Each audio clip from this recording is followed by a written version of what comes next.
أهلا بيكم في برنامج داء التأنيس. النهاردة برنامجنا هيفك شفرة فن الحوار بين الزوجين. فن الحوار بين الزوجين دي حاجة مش سهلة. الحوار بين الزوجين دايما فيه مشاكل. النهاردة هيكون معانا دكتورة نهى كمال اللي دايما منورانا، ويا رب دايما منورانا في برنامجنا. والنهاردة هتتكلمنا عن فن الحوار بين الزوجين. اهلا بيكي اهلا بيكي انا دكتورة سعيده نهى. بلقائك ان شاء انا الله كمان دايما ان انا شاء مبسوطة ان الله. انتي معانا شرفت لتاني بيكي مرة، طبعا. وان شاء الله مرات كتير ومواضيع كتير بإذن كل الله. سنه طبعا ان ان شاء شاء الله. الله. طيب النهارده هنتكلم عن فن الحوار. مم. فن الحوار بين الزوجين. انت عارفه دايما الحوار ده بيبقى صعب. يعني انا ممكن مم. اعمل حوار مع اي حد، مم. اعمل حوار مع صديقه، مع زميل، مع زميله، مم. لكن اجي عند الزوج الزوج.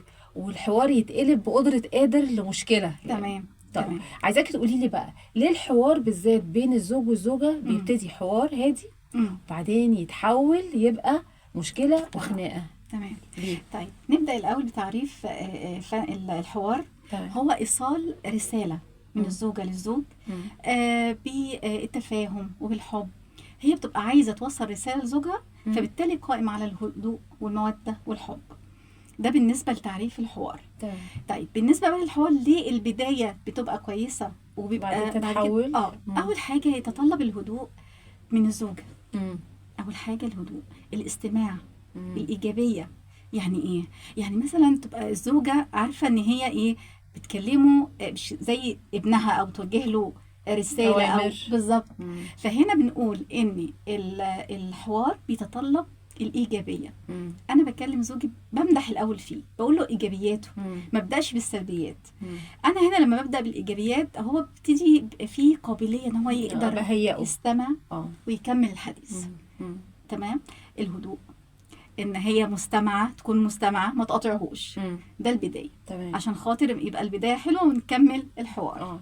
هي تقدر بعد كده يعني تسمع منه الكلام، وهو كمان يديها فرصة وتسمعه. بس هو يعني عارفة النقطة دي حضرتك محتاجة من الست. فن.